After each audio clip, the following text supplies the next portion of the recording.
स्वागत है। तो चलिए शुरू करते हैं आज की क्लास एक न्यू टॉपिक के साथ। तो आज का टॉपिक है हमारा ताल। तो जानेंगे हम कि ताल क्या है और विद्वानों के मतानुसार अलग अलग इसके क्या वर्णन है। तो हम सबसे पहले जानेंगे कि ताल का महत्व क्या है संगीत में, और जो ताल शब्द की उत्पत्ति है वो किस धातु से और इसका क्या अर्थ है। तो चलिए शुरू करते हैं अपना आज का टॉपिक। तो सबसे पहले लिखते हैं कि ताल का महत्व क्या है संगीत में। तो यहाँ पे लिखेंगे कि ताल जो है हमारा, यानी कि संगीत ताल के बिना अधूरा माना जाता है। तो यहाँ पे लिखेंगे कि ताल जो है संगीत का प्राण है, यानी कि ताल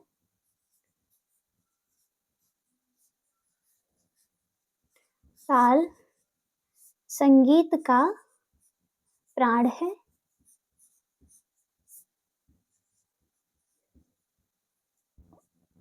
संगीत का प्राण है।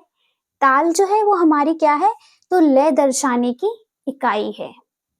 ताल लय दर्शाने की इकाई है। लय दर्शाने की इकाई भी क्या है, तो ताल है। ताल से हमें क्या पता चलता है, तो हमें लय यानी कि बीट पता चलती है। ठीक है, आगे जो हमारा ताल शब्द है इसकी उत्पत्ति कहाँ से हुई है, तो आइए समझते हैं। तो यहाँ लिखेंगे कि ताल शब्द की उत्पत्ति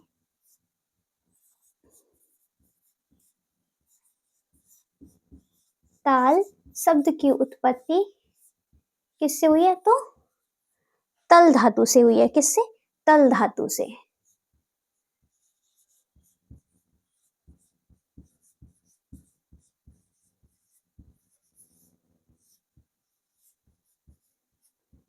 जिसका अर्थ है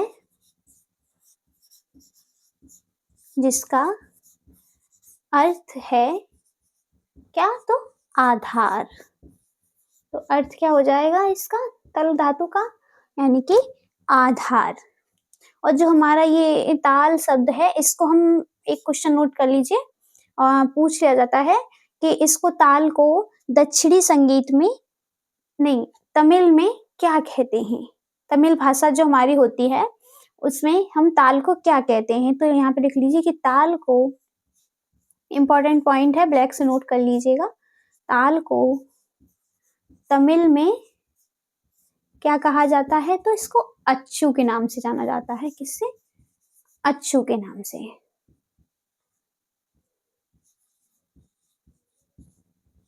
ताल को तमिल में अच्चू कहते हैं। क्या कहते हैं, तो अच्चू कहते हैं।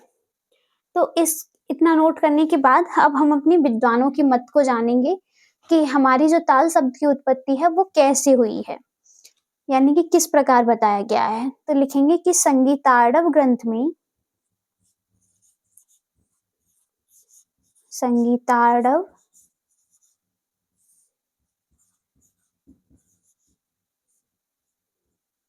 ग्रंथ के अनुसार,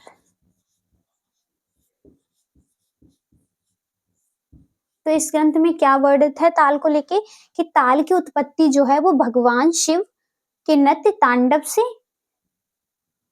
और पार्वती जी के नृत्य कौन सा है, तो लास्य, उससे मिलकर हुई है।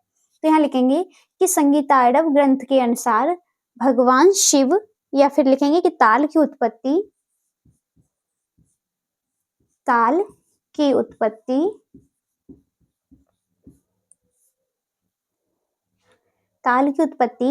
भगवान शिव के नृत्य कौन सा है, भगवान शिव का नृत्य तांडव। क्या करते थे भगवान शिव जी महादेव, तो तांडव करते थे। यानी कि भगवान शिव के नृत्य तांडव से क्या लिया है इन्होंने, ता वर्ड को, ता, और पार्वती जी का नृत्य,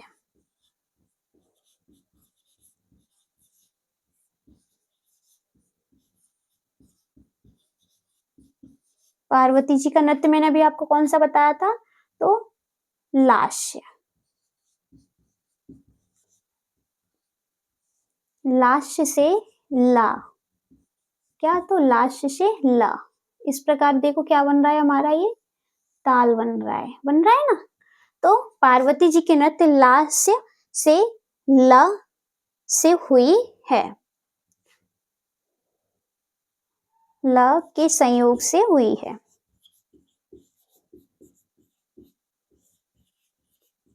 के संयोग से हुई है। तो यानी कि हमारे संगीत की उत्पत्ति कैसे, ताल की उत्पत्ति कैसे हुई है? भगवान शिव जी का कौन सा नृत्य था? तांडव। और पार्वती जी का नृत्य था लास्य। उसमें से दोनों में से प्रथम वर्ड जो है वो ताल को लेके हमारी ताल की उत्पत्ति हुई है। यानी कि हमारे जो दामोदर पंडित जी हैं वो सीधे सीधे शब्दों में बताते भी हैं कि शिव और शक्ति के संयोग से ताल की उत्पत्ति हुई है। तो यहाँ पे ऐसे लिखेंगे कि दामोदर जी का ग्रंथ कौन सा है? संगीत दर्पण। तो उसमें क्या वर्णित है लिख लीजिए, दामोदर ग्रंथ के दामोदर पंडित के अनुसार या पंडित दामोदर जी के अनुसार, पंडित दामोदर जी के अनुसार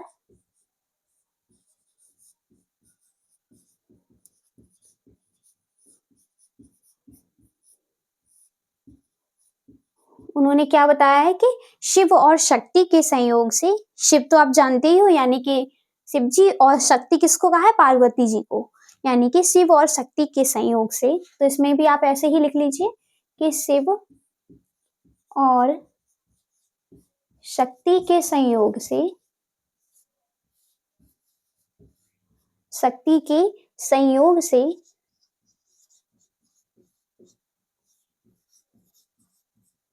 ताल की उत्पत्ति हुई है।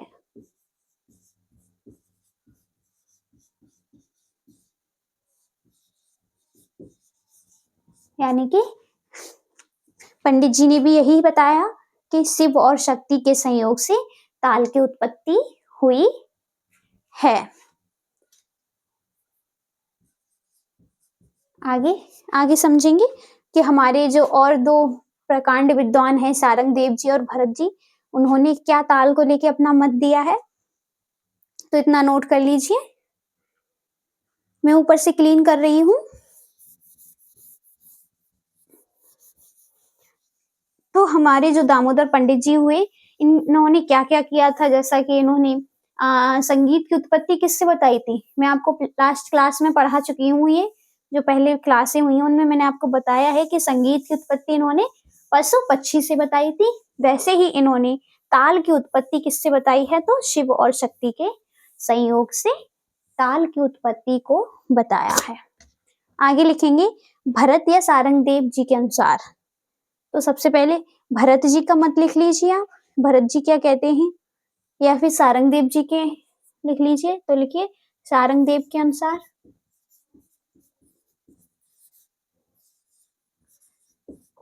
तो सारंग देव जी ने क्या बताया है ताल को लेके?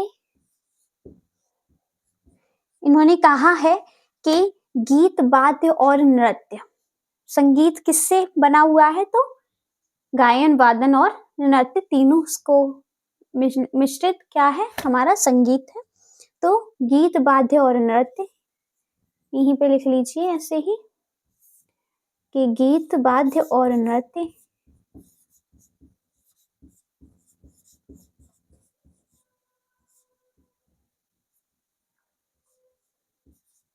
गीत वाद्य और नृत्य तीनों ही प्रतिष्ठित होते हैं किसमें? तो ताल में। यानी कि ताल में, ऐसे ही लिख लीजिए, सेंटेंस सही बनेगा कि ताल में गीत वाद्य और नृत्य तीनों ही प्रतिष्ठित होते हैं। प्रतिष्ठित यानी कि विद्यमान होते हैं, ठीक है, प्रतिष्ठित होते हैं। तो सारंग देव जी क्या बताते हैं कि ताल में जो है गीत वाद्य और नृत्य तीनों ही प्रतिष्ठित होते हैं। और जैसा कि हमने पढ़ा था कि हमारा संगीत भी किससे बना हुआ है? तो संगीत भी गायन वादन और नृत्य तीनों से मिलकर बना हुआ है हमारा संगीत। तो जैसा कि सारंग देव जी ने भी स्वयं वही बताया, तो इतना नोट कर लीजिए। अब हम जानेंगे अपने भरत जी के अनुसार, या फिर भरत जी क्या कहते हैं कि भरत बताते हैं कि गायन वादन नृत्य में, तो यहाँ पे लिखेंगे कि भरत के अनुसार। देखो इन्होंने भी, भरत जी ने भी तीनों की बात कर दी। गायन वादन नृत्य, गायन यानी कि गीत, वादन यानी कि वाद्य, हाँ यहाँ पे नृत्य छूट गया, यानी कि गीत वाद्य और नृत्य।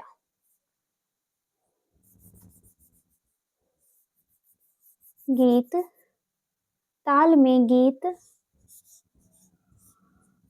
वाद्य और नृत्य।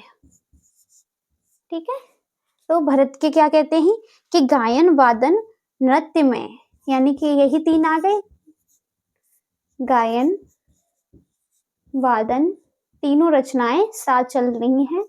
वादन नृत्य में, गायन वादन नृत्य में लगने वाले समय, यानी कि जो हम ये क्रिया करते हैं गाने की, बजाने की या फिर नृत्य की, उसमें लगने वाले समय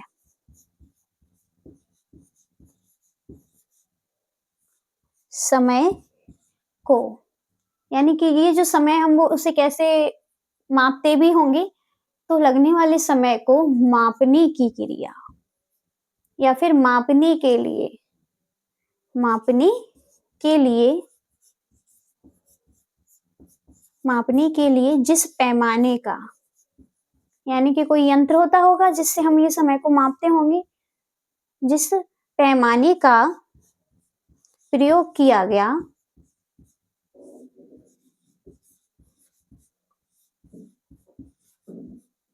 प्रयोग किया गया, उसे क्या कहते हैं, तो उसे ताल कहते हैं।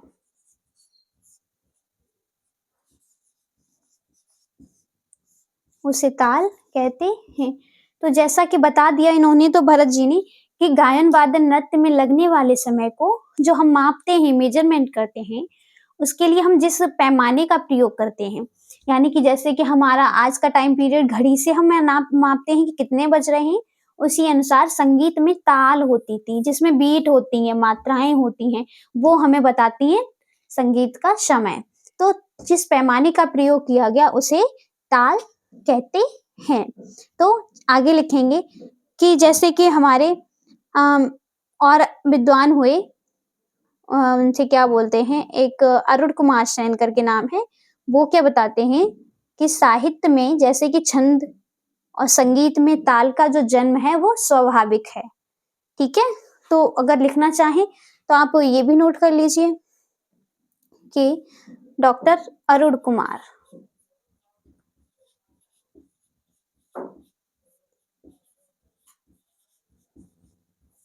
इन्होंने क्या मत दिया है अपना,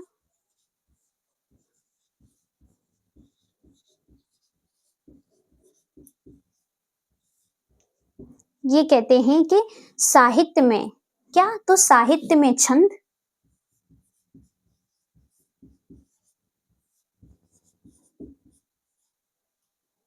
साहित्य में छंद और संगीत में ताल, संगीत में ताल का जन्म कैसे हुआ है, तो स्वाभाविक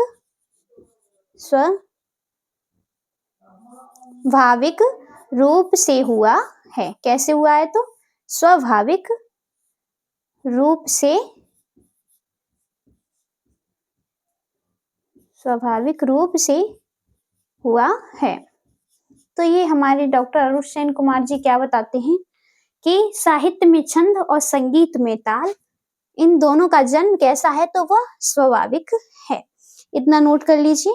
फिर मैं आपको आगे बताती हूँ कि जो हमारी ताल होती हैं उनके क्या प्रकार होते हैं और किस किस आधार पे कितने प्रकार होते हैं।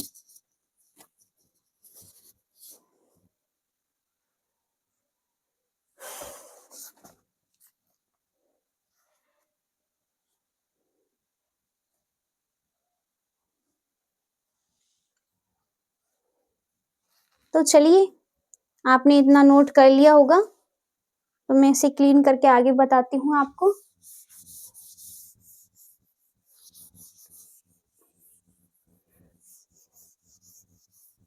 भरत मुनि जी का क्या मत था कि गायन वादन में लगने वाले समय को मापने के लिए जिस पैमाने का प्रयोग किया गया उसे ताल कहते हैं।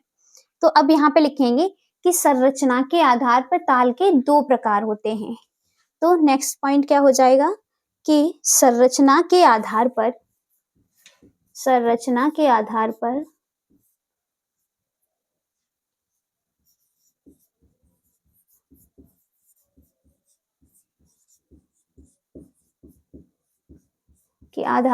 ताल के दो प्रकार होते हैं।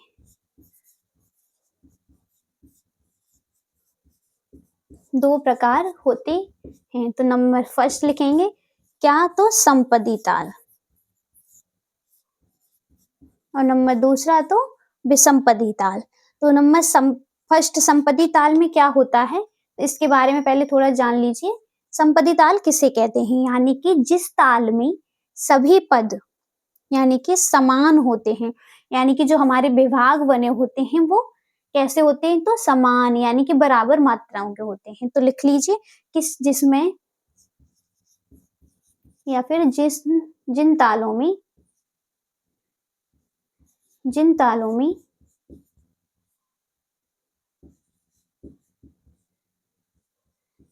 सभी पद कैसे होते हैं, तो समान होते हैं।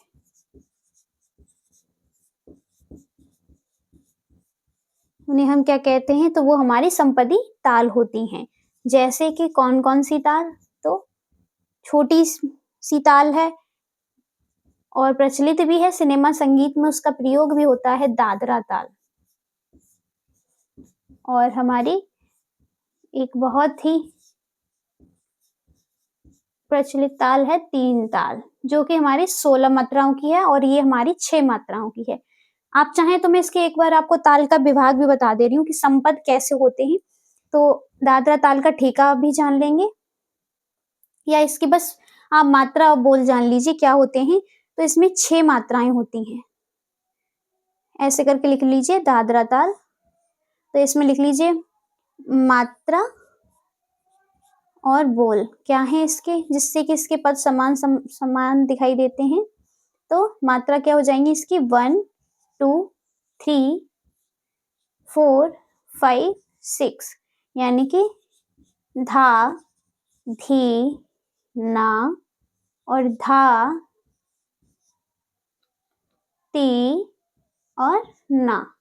तो ये इसके बोल होते हैं, धा धी ना, धा ती ना। तो ये हमारी कौन सी ताल हो गई, ये हमारी संपदी ताल है, क्योंकि इसका जो पहला विभाग है इसमें भी 3 मात्राएं हैं और इसका जो दूसरा विभाग है उसमें भी 3 मात्राएं हैं। नंबर दूसरा लिखेंगे हम विसंपदी ताल। दूसरी हेडिंग डाल लीजिए, दूसरा प्रकार क्या है, तो विसंपदी ताल।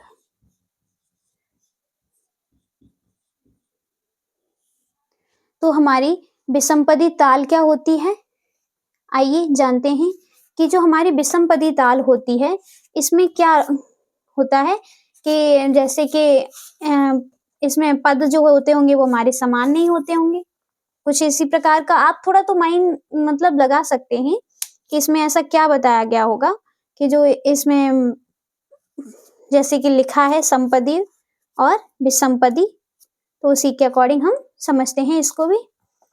तो हमारी जो संपदी ताल में समान पद और विसंपदी ताल में समान पद नहीं होते होंगे, इसके चिन्ह रह गए। चिन्ह क्या हो जाएगा, सम और खाली।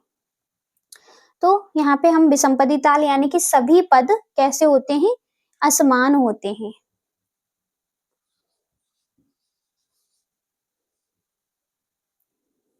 इसमें लिखेंगे आप कि पद असमान होते हैं,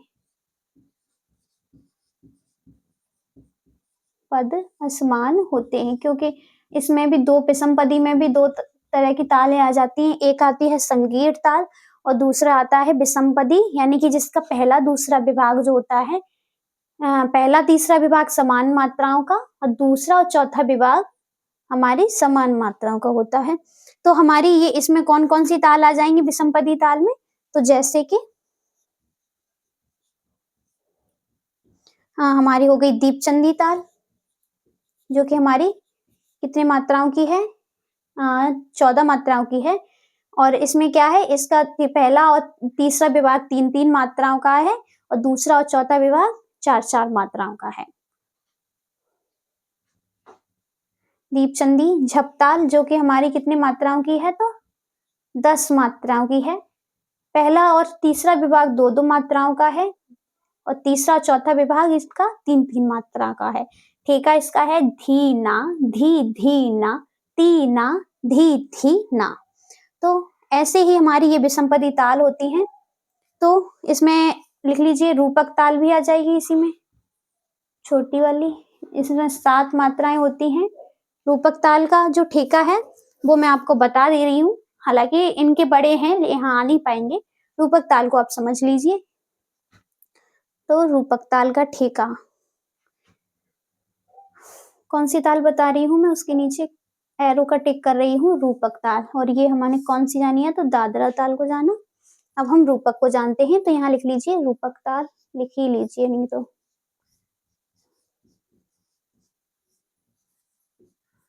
रूपक ताल का स्वरूप क्या हो जाएगा? आइए समझते हैं। इसकी मात्रा और बोल लिख लीजिए आप। इसमें होते हैं 3 विभाग होते हैं, 1 2 3 4 5 और 6 7। यानी कि इसका पहला विभाग जो है वो 3 मात्रा का और दूसरा और चौथा तीसरा विभाग 2-2 मात्राओं का। इसके बोल क्या हो जाएंगे? तो ती तीना, धीना, धीना। तो हमारी रूपक ताल कौन सी हो जाएगी? ती तीना, धीना, धीना। इतना नोट कर लीजिए, फिर मैं आपको आगे बताऊं। वैसे तो इसकी पहली मात्रा पे खाली माना जाता है, लेकिन कहीं कहीं सम भी दिखाई देता है। यानी कि इसकी पहली मात्राओं पे सम और खाली दोनों का प्रयोग किया जाता है।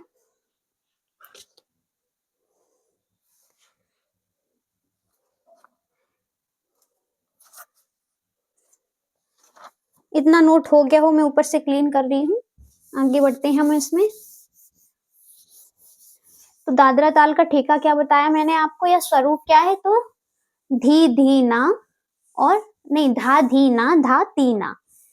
संरचना के आधार पे ताल के 2 प्रकार, समपदी और विषमपदी।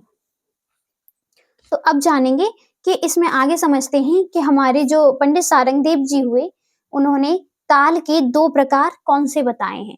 तो यहाँ लिखेंगे कि पंडित सारंगदेव जी ने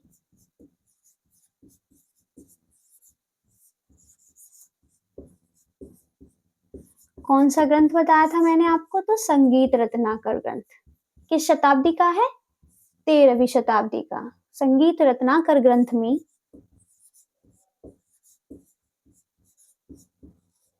ताल के 2 प्रकार बताए हैं। कौन कौन से बताए हैं? तो एक हो जाएगा हमारा मार्गी ताल और दूसरा तो देसी ताल। यानी कि नंबर 1 लिखेंगे कि मार्गी ताल और नंबर दूसरा देसी ताल। तो इन्होंने मार्गी ताल की कितनी संख्या बताई है? तो इन्होंने मार्गी ताल की संख्या 5 बताई है और देसी ताल की संख्या 120 बताई है। मार्गी ताल का जो प्रयोग है वो बहुत कम दिखाई देता है, तो लिख सकते हैं कि प्रयोग या प्रयोग में कम।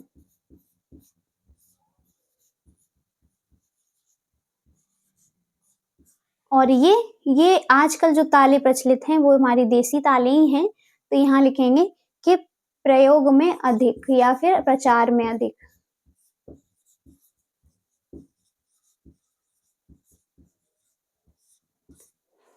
ठीक है, ये हमारी इनकी होगी पंडित सारंगदेव जी ने बताई जो है।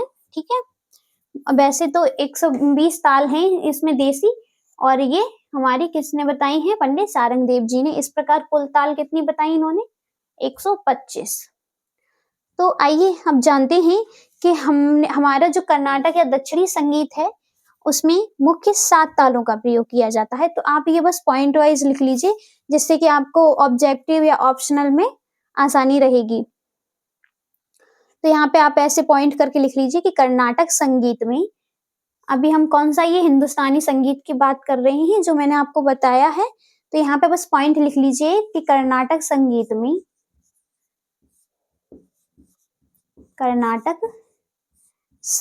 में सप्त ताल का प्रयोग होता था।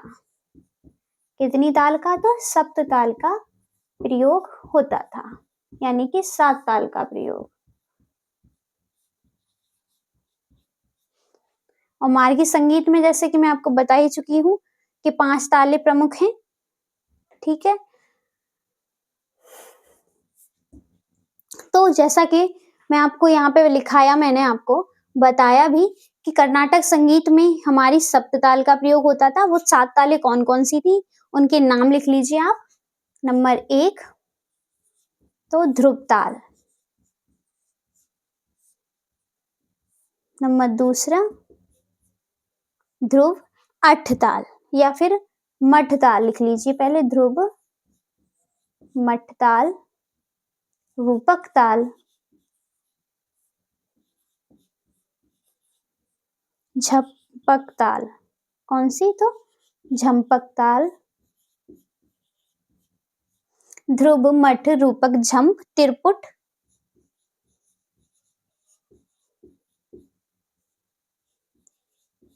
त्रिपुट ताल और एक ताल,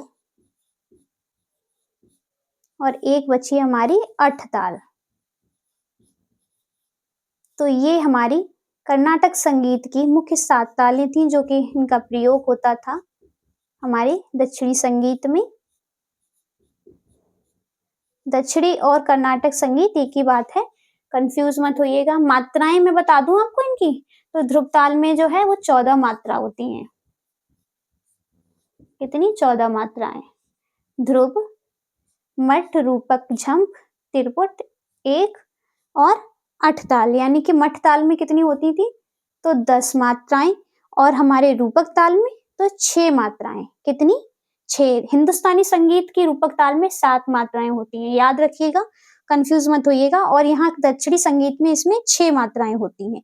झंपक ताल है हमारी 7 मात्रा की, त्रिपुट ताल में हमारी 8 मात्राएं, जैसा कि ये नाम से ही समझ में आ रहा है कि कितनी मात्रा होगी, तो 1 मात्रा होगी। और 8 ताल जो है हमारी वो हिंदुस्तानी की 4 ताल या फिर 1 ताल के समान है, क्योंकि 12 मात्राएं हैं इसमें।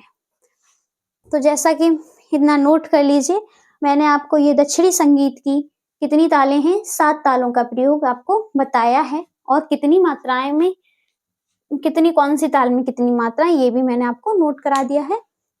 तो आज हमने अपनी ताल टॉपिक को पढ़ा कि ताल किसे कहते हैं। तमिल में इसे अच्छु कहा जाता है। ताल की उत्पत्ति शिव और शक्ति के संयोग से किसने बताई है? तो पंडित दामोदर जी ने बताई है। और हमारे भरत जी कहते हैं कि गायन वादन में लगने वाले समय को मापने के लिए जिस साधन या जिस पैमाने का प्रयोग किया गया उसे ताल कहते हैं। मैंने ताल के आपको संरचना के आधार पर 2 प्रकार बताए, संपदी और विसंपदी। ठीक है, संपदी जिसके पद सभी समान हो, और विसंपदी जिसके सभी पद या जिसके पद असमान होते हैं। इनकी मात्राओं, जो विभाग में मात्राएं होती हैं वो समान नहीं होती। और संगीत ताल की उत्पत्ति किस धातु से हुई है? तो तल धातु से, जिसका अर्थ क्या है? तो आधार है। और संगीत तांडव ग्रंथ में क्या वर्णित बताया मैंने?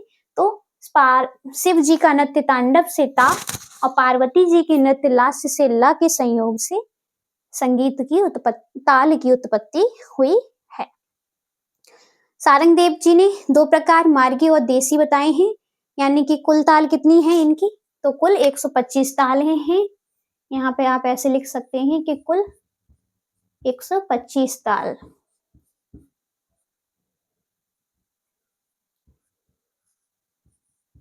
ठीक है, इतना नोट कर लीजिए। आज की क्लास हमारी ये ताल के टॉपिक की रही, तो ये इसको हम यहीं समाप्त करते हैं। मिलते हैं हम अपनी नेक्स्ट क्लास में एक न्यू टॉपिक के साथ। तब तक के लिए राधे राधे सभी को।